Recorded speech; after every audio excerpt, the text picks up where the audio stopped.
राजभर जी यदि बीजेपी के साथ चले गए हैं तो इनको सारे नैया डूब जाएगी। डर इस बात की है और इस बात की नहीं कि पहली बार सोफा पर बैठे हैं। जिस दिन उनके साथ बैठते थे तो उनको बहुत अच्छा लगता था। आज उन्हीं के साथ जब से हटे हैं तो बौखलाहट पैदा हो गया है। और 2024 में ना जो 47 से 122 पर पहुंचे थे, आज उनको जीरो पर खड़ा करने के लिए माननीय श्री ओम प्रकाश राजभर जी, चाहे उनको गद्दा पर बैठना पड़े या जाकर दिल्ली के मैं पूरे बिहार का जो भी हमें 5 रैली करनी है बिहार के अंदर, और 5 रैली में मैं पूरे शक्ति का अपने जितने भी यहाँ बड़ी पार्टियाँ अपने को मानती है उसको मैं शक्ति का एहसास करा दूंगा कि देखो सुहेलदेव भारतीय समाज पार्टी की ऐसी पार्टी है कि बिना पैसे की रैली कराती है। इंडिया गठबंधन तो अपने में ही वो लोग मुकाबला कर रहा है, हमको करने की क्या जरूरत है। वो लोग रोज आपस में ही लड़ता है, उनको यही पता नहीं है कि उसका इंडिया गठबंधन का मालिक कौन है।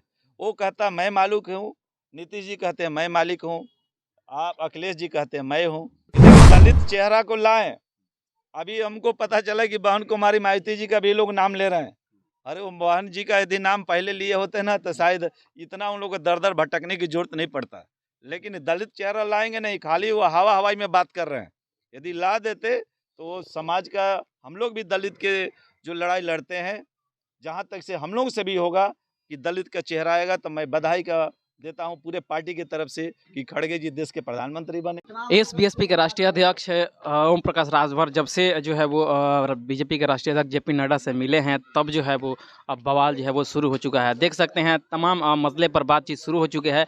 बिहार के बीएसपी के प्रदेश अध्यक्ष जो है वो उदय नारायण राजभर जी हैं, वो पीसी करके ये बात रख रहे हैं। तमाम कार्यकर्ता उनके साथ हैं और ये मसले पर बात हुई कि काहे जो है वो इस प्रकार से सारे लोग बोल रहे हैं। आप देख सकते हैं ये हुजूम, ये भीड़, बहुत सारे लोग जो हैं वो जुटे हुए हैं। आप मीडिया से ये वार्तालाप करेंगे, क्या कुछ है अपडेट आपको दिखाते हैं। आज अपने प्रदेश कार्यालय पर बैठक किए हैं, क्या उद्देश्य है सर बैठक का? देखिए जो कि प्रदेश का जो बैठक समीक्षा बैठक बुलाई गई थी, जो प्रखंड से लेकर प्रदेश इकाई तक, आज इस बैठक में हमें 40 लोकसभा पर बूथ स्तर पर किस तरह से तैयारी चल रही है जो उसका समीक्षा के लिए हमने बुलाया था। आज उसी का समीक्षा हुआ और अगले जो 2024 की चुनाव की तैयारी को लेकर आज हम लोग बुलाए थे पूरे कमेटी को।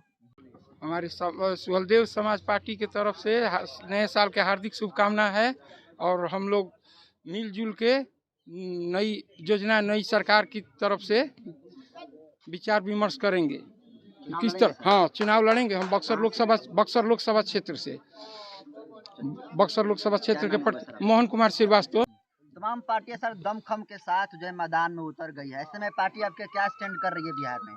देखिए सारी पार्टियां दमखम के साथ उतरी है तो सुहेलदेव भारतीय समाज पार्टी बैठी नहीं है।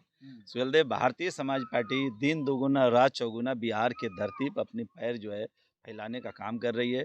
और आज आपको देखने को मिला होगा कि बिहार में आज जो प्रदेश कार्यालय पर 38 जिले से आए हुए हमारे कार्यकर्ता, आज इन्होंने सारे लोगों ने यहाँ से कसम खाकर गई है कि हमें बूथ स्तर पर जाकर के अपनी पार्टी को मजबूत करेंगे और बड़े बड़े पार्टी जो अपने को मानती है बड़ी पार्टी, उस पार्टी को चित करने के लिए तैयारी सुहेलदेव भारतीय समाज पार्टी के कार्यकर्ता। सुहेलदेव भारतीय समाज पार्टी की ओर से पूरे प्रदेश को नव वर्ष 2024 की बहुत बहुत हार्दिक शुभकामनाएं एवं बधाई। सर इस बैठक में ओपी राजभर जी आने वाले थे, क्या हुआ उनका? आज हमारे नेताजी बैठे अभी दिल्ली में हैं और इसीलिए वो नहीं आज आ पाए, लेकिन उनका सारे निर्देश पर ही आज काम हो रहा था। और बहुत जल्दी ही आज आपने देखे होंगे न्यूज में, कल हमारे नेताजी दिल्ली में थे, जेपी नड्डा जी से मिले थे। बहुत जल्दी ही आज रात्रि तक हम लोग तय कर देंगे कि किस जिले में आपको देश की सबसे बड़ी पार्टी भारतीय जनता पार्टी के राष्ट्रीय अध्यक्ष के साथ हमारे बिहार में बड़ी रैली होने जा रहा है। जेपी नड्डा जी से मिलने के बाद सर कुछ जो पार्टियां हैं, खास करके हम बात करें यूपी की जो पार्टी है समाजवादी पार्टी, उसमें से कुछ कमेंट्स किए हैं आपके जो राष्ट्रीय अध्यक्ष हैं उनके ऊपर और उनके साथ जो है उनके ऊपर, शायद आपको पता है क्या? बोल रहे हैं कि सोफा पर पहली बार बैठने का मौका मिला है, करने के आरोप लगा रहे हैं आपके पार्टी। देखिए ओम प्रकाश राजभर एक ऐसा नेता है जो भले में लगाता है। देखिए कमजोर लोग गाते हैं और जो बड़े लोग काम करते हैं। आप देखे होंगे किसी भी गांव में, यदि गांव से आप लोग गांव के रहने वाले होंगे तो जो बड़े लोग किसी को एक थप्पड़ मारते हैं तो कमज़ोर लोग गाली देते हुए भागते हैं। उसी प्रकार से जो कमज़ोर पार्टियां हैं आज उसको डर सता रही है, जो अभी तक वंचित शोषित समाज का हक हिस्सा लूटा उसको डर सता रही है कि ओम प्रकाश राजभर जी यदि बीजेपी के साथ चले गए हैं तो इनको सारे नैया डूब जाएगी। आप सभी देश एवं प्रदेशवासियों को नव वर्ष की हार्दिक शुभकामनाएं और मैं उम्मीद करती हूं कि आने वाला 2024 आप सभी के जीवन में खुशियां हर्ष उल्लास लाए। डर इस बात की है और इस बात की नहीं कि पहली बार सोफा पर बैठे हैं। जिस दिन उनके साथ बैठते थे तो उनको बहुत अच्छा लगता था, आज उन्हीं के साथ जब से हटे हैं तो बौखलाहट पैदा हो गया है।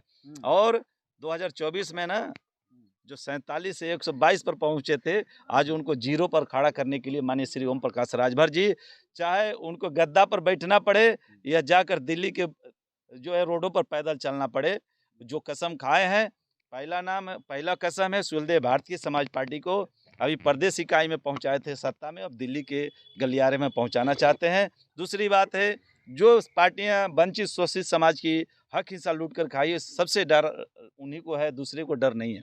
देखिए, नए साल में मैं समस्त प्रदेशवासी और देशवासियों को सुहेलदेव भारतीय समाज पार्टी प्रदेश इकाई बिहार के तरफ से सभी को दिल की गहराइयों से हार्दिक अभिनंदन वंदन एवं स्वागत करता हूं। एक महत्वपूर्ण सवाल ये है, जब से आप बिहार के प्रदेश में जो आप बने हैं, प्रभारी कहिए या फिर प्रदेश के अध्यक्ष बने हैं, उस समय से ये पार्टी जो है कहा जा रहा है कि काफ़ी तरक्की की है, और क्या इस स्थिति को लेकर के 2024 में आप आश्वस्त करना चाहेंगे कि कोई लोकसभा सीट को आप पार्टी के खाते में डालेंगे? इस बार 100% मैं आपको श्योर बता रहा हूं कि 2024 में सुहेलदेव भारतीय समाज पार्टी की पहली बार लोकसभा के चुनाव में बिहार के धरती से पार्टी के सिंबल पर चुनाव जीत करके दिल्ली के पार्लियामेंट में जाएगा, इसको कोई भी नहीं रोक सकता है। देखिए, नया साल आने वाला है और 23 जाने वाला है। कुछ ही घंटों में, कुछ ही सेकंडों के बाद ये जो है 23 की विदाई हो जाएगी। और जिस तरह अभी आप देख रहे हैं माहौल बहुत चरमराया हुआ है, गरमराया हुआ है ओम प्रकाश राजभर को लेके। बिहार में 23 में गोधन कूट दिए हैं। सर, एक महत्वपूर्ण सवाल आप ये बता दीजिए कि चूंकि बिहार में जो है बहुत सारी पार्टियां लड़ रही है और आप वहां यूपी में या केंद्र में कह सकते हैं कि आपकी जो पार्टी है एनडीए का पार्ट है, क्या यहाँ भी उसी प्रकार से चुनाव की रणनीति है? देखिए, अभी तक वही चल रहा है। हमारे नेताजी, कल भी आप देखेंगे हमारे पास न्यूज़ का कटिंग भी आया है, जो कि बिहार में और यूपी का जो है राजनीतिक चर्चा करने के लिए हमारे नेताजी गए थे और अभी तक वो दिल्ली में ही हैं। आज संभवतः गृह मंत्री से मुलाकात होगा और सारे जो डेट डिसाइड हो जाएगा, इसलिए मैं आपको डेट अभी नहीं फाइनल कर पा रहा हूं, लेकिन आज रात्रि तक मैं पूरे बिहार का जो भी हमें 5 रैली करनी है बिहार के अंदर, और 5 रैली में मैं पूरे शक्ति का अपने जितने भी यहाँ बड़ी पार्टियाँ अपने को मानती है उसको मैं शक्ति का एहसास करा दूंगा कि देखो, सुहेलदेव भारतीय समाज पार्टी की ऐसी पार्टी है कि बिना पैसे की रैली कराती है। और जो अभी देख रहे हैं हमारे तमाम कार्यकर्ता नेता अपना ही खाकर, अपना ही पैसे लगाकर यहाँ तक आते हैं और सारे रैली को ये लोग सफल बनाते हैं। पहली पार्टी है बिहार के नहीं, पूरे देश के अंदर जो भी पार्टियां हैं सारे लोग इसीलिए परेशान है कि ओम प्रकाश राजभर जी बिना पैसे की इतनी बड़ी रैली कहाँ से कर रहे हैं। तो उनके लोग चाहने वाले वो वंचित शोषित समाज की लड़ाई लड़ने के लिए यदि कोई आज के देश में कोई लड़ाई लड़ रहा है तो उस नेता का नाम माननीय श्री ओम प्रकाश राजभर, दूसरा कोई नेता नहीं। इंडिया गठबंधन का मुकाबला कैसे करते हैं? इंडिया गठबंधन तो अपने में ही वो लोग मुकाबला कर रहा है, हमको करने की क्या जरूरत है। वो लोग रोज आपस में ही लड़ता है, उनको यही पता नहीं है कि उसका इंडिया गठबंधन का मालिक कौन है। वो कहता मैं मालिक हूँ, नीतीश जी कहते हैं मैं मालिक हूँ, आप अखिलेश जी कहते हैं मैं हूँ, और जी का नाम आ रहा है सर। खड़गे जी का जब से नाम आया है, देखिए बहुत से लोग अपने से टूटकर भागना शुरू कर दिए हैं। अभी खड़गे जी का जैसे नाम आएगा, मैंने उस दिन भी आपसे कहा था कि देखिए दलित चेहरा को लाएं। अभी हमको पता चला कि बहन कुमारी माइती जी का भी लोग नाम ले रहे हैं। अरे वो बहन जी का यदि नाम पहले लिए होते ना तो शायद इतना उन लोगों को दर दर भटकने की जरूरत नहीं पड़ता, लेकिन दलित चेहरा लाएंगे नहीं, खाली वो हवाई में बात कर रहे हैं। यदि ला देते तो समाज का, हम लोग भी दलित के जो लड़ाई लड़ते हैं, जहाँ तक से हम लोग से भी होगा कि दलित का चेहरा आएगा तो मैं बधाई का देता हूँ पूरे पार्टी की तरफ से कि खड़गे जी देश के प्रधानमंत्री बने। तो क्या आप इस बात को मानते हैं कि बहन जी प्रधानमंत्री कैंडिडेट अगर इंडिया से होते तो उनका समर्थन मिलता और जीत जाती। हमारे नेताजी कहते कहते बहन जी को नहीं समझ में आया, बहन जी अपने आप ही परेशान रहती हैं। आज पार्टी को, अपने पार्टी को भी नीचे ले जाने का काम यदि कर रही हैं तो बहन कुमारी मायावती जी कर रही हैं। दलित पे शोषण भी हो रहा है तो लड़ाई नहीं लड़ना चाहती हैं, नहीं तो अभी तक दलित पर कोई भी शोषण करता तो उसकी मुंहतोड़ जवाब देने के लिए आज युवा तैयार हो गए, लेकिन वो नहीं चाहती हैं कि ऐसा हो। नहीं तो हमारे नेताजी कई बार गए कि देश के प्रधानमंत्री बहन कुमारी मायावती जी को घोषणा कर दो, मैं जो निस्वार्थ भावना से मैं पार्टी के साथ रहूंगा, लेकिन उन लोगों ने नहीं सुना। इसलिए हमारे नेताजी ने एनडीए के साथ चले गए, और एनडीए में जाने का मतलब है कि अपने समाज को हक हिस्सा दिलाना, गरीब तबके की लड़ाई लड़ना। जब तक से बाबा साहब भीमराव अम्बेडकर जी कहें कि अपने समाज को भला चाहते हैं तो सत्ता के गलियारे में रहना पड़ेगा, तभी आप उसका हक हिस्सा दिला सकते हैं। सर सुहेल देव भारतीय समाज पार्टी लोकसभा के साथ साथ क्या विधानसभा के चुनाव भी अलायंस में लड़ेगी एनडीए के साथ? देखिए, जो भी डिसीजन है वो जो हमारे तय हो चुका है, क्या करना है बस आप कुछ दिन और इंतज़ार करिए। मैंने घोषणा किया है, कुछ दिन पहले भी मैंने बताया है कि आप जनवरी तक मुझे इंतज़ार करिए। जनवरी में वो भूचाल मैं बिहार के धरती पर पैदा करूंगा कि जो अपने को बड़ी पार्टी समझ रही है वो सारे चित हो जाएंगे। उनको लग रहा था कि अभी तक सुहेलदेव भारतीय समाज पार्टी घूम घूम करके ये पीला गमछा वाले क्या कर रहे हैं, लेकिन अब मैं जब से यहाँ पटना में बैठना शुरू किया हूँ तो सारे दल के लोग अभी यहाँ पर आते हैं। आप इस कार्यालय पर देख रहे हैं ना, हर दल वाले आते हैं, आए दिन आते हैं तो यही कह कर जाते हैं कि उदय जी कर क्या रहे हैं आप, हमारी खेल खराब कर रहे हैं। हम खराब करने के लिए नहीं, अपने समाज, शोषित वंचित समाज को हक हिस्सा दिलाने के लिए मैं ये काम कर रहा हूँ। ये तब तक से करते रहेंगे जब तक से पार्टी को सत्ता में न पहुँचा दें। सर, जेपी नड्डा से मुलाकात होती है और राजभर जाति को एसटी कैटेगरी में शामिल होने की बात हो रही है, इस पर भी कंट्रोवर्सी हो रहा है, क्या कहेंगे? देखिए, कंट्रोवर्सी कभी भी होगा। जो कहा गया है, बाबा साहब भीमराव अम्बेडकर जी कहे हैं कि दो चीज़ जिसको सहने की क्षमता हो जाएगी कभी भी आगे बढ़ जाएगा, जिसके अंदर चोट और अपमान सहने की क्षमता होगी कभी भी आगे चला जाएगा। डर उसी लोगों की है कि जो एसटी कैटेगरी में यदि हो जाएंगे तो जो लोग वहाँ अपने आप को बड़ा नेता समझते हैं वो सारे लोग पीछे चले जाएंगे, क्योंकि उनको डर है कि यदि बीजेपी गवर्नमेंट ने यदि कर दिया तो सारे दल वाले खत्म हो जाएंगे। इसीलिए डर, इसीलिए कंट्रोवर्सी कर रहे हैं, और कोई दूसरी कोई बात नहीं है। चलिए, अंजलि राजभर जी हैं, क्या कहेंगी? जब अखिलेश यादव जेपी नड्डा से मिलते हैं तो कोई हो हल्ला नहीं होता है, लेकिन ओपी राजभर जी मिलते हैं तो तमाम जो है ट्विटर पर टैग करके जो इनके बारे में उल्टी सीधी बातें कही जा रही है, क्या कहेंगी? उल्टी सीधी बातें कहना तो एक बहाना है। आप सोचिए कि अखिलेश यादव जी के बारे में कोई नहीं बोलता, उनके नेता भी नहीं बोलते, लेकिन ये बहुत अच्छी बात है कि उन्हीं के पार्टी के नेता हमारे नेताजी के लिए कम से कम ध्यान तो दे रहे हैं कि हमारे नेताजी कर क्या रहे हैं। और रही बात अखिलेश यादव जी ने अगर अपनी दम पे राजनीति की होती ना तो उनको अपनी नानी याद आ जाती। वो तो मुलायम सिंह जी एक जरिया बना करके चले गए। जब लोग बोलते हैं कि नेताजी सोफे पर बैठे हैं, जिसने भी राजनीति शुरू की है वो जमीन में बैठा है और जमीन से सोफे पर पहुंचा है, चाहे वो मुलायम सिंह जी रहे हों या हमारे नेताजी रहे हों। ये तो उनको बनी बनाई राजनीति मिली, लेकिन आप सोच करके देखिए हमारे नेताजी किसी दूसरी पार्टी के जिला अध्यक्ष से प्रदेश अध्यक्ष और प्रदेश अध्यक्ष बनने के बाद जब वहाँ पर उनको नहीं स्वीकारा गया, हमारे समाज को हक और अधिकार नहीं दिया गया, तब उन्होंने अपनी पार्टी बनाई और आज उस पार्टी के राष्ट्रीय अध्यक्ष बने हैं। तो आप सोच करके देखिए, उनका और अखिलेश यादव जी कभी जीवन में मुकाबला कर ही नहीं सकते हैं।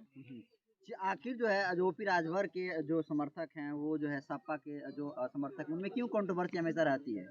कंट्रोवर्सी रहेगी, जाहिर सी बात है, क्योंकि उनके समाज को हक और अधिकार मिल गया। जब भी नौकरी की बात आती है तो सबसे ज्यादा यादव समाज को नौकरी दी गई। मैं भी उत्तर प्रदेश मेरा मायका है और मैं जातिवाद कर रही हूँ। बिल्कुल सपा ने जातिवाद किया है। अच्छा। उसके बाद बाकी समाज के लोगों को कहाँ देखा उन्होंने? आज राजभर समाज के लोगों को हक और अधिकार क्यों नहीं मिलता? क्यों उनके समाज को नौकरी नहीं मिलती? क्या उनके समाज में लोग पढ़े लिखे नहीं है या उतनी काबिलियत नहीं है लोगों में? तो कंट्रोवर्सी होगी। अब जब राजभर समाज के या और भी जो भी, अभी देखिए बहुत बड़ी रैली की हमारे नेताजी ने उन्हीं के क्षेत्र से, इटावा क्षेत्र में बंजारा समाज की। मतलब आप सोच करके देखिए, मुख्यमंत्री रहे राजनीति की इतने साल, लेकिन उनको ये नहीं पता कि हमारे बगल में एक बंजारा समाज भी रहता है, उसके हक और अधिकार। जब आप अपने पड़ोस वाले को नहीं जानते हो, उसकी क्या स्थिति है, किस स्थितियों से वो गुजर रहा है, उसके बारे में नहीं जानते हो, तो आप देश में या राज्य में बैठने के लायक नहीं हो। अखिलेश यादव का जो जब उनके सामने ओपी राजभर का नाम लिया गया तो उनका वीडियो सोशल मीडिया पर वायरल हुआ, हंसते हुए कह रहे कि ऐसे छोटे मोटे लोगों को मैं सीरियस नहीं लेता हूँ।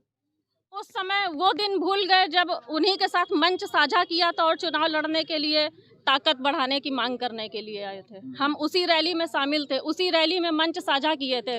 तब छोटा मोटा आदमी याद नहीं आ रहा था, आज वो बीजेपी के साथ चले गए तो वो उनको छोटे लगने लगे। शर्म आनी चाहिए, बोलने से पहले सोचना चाहिए।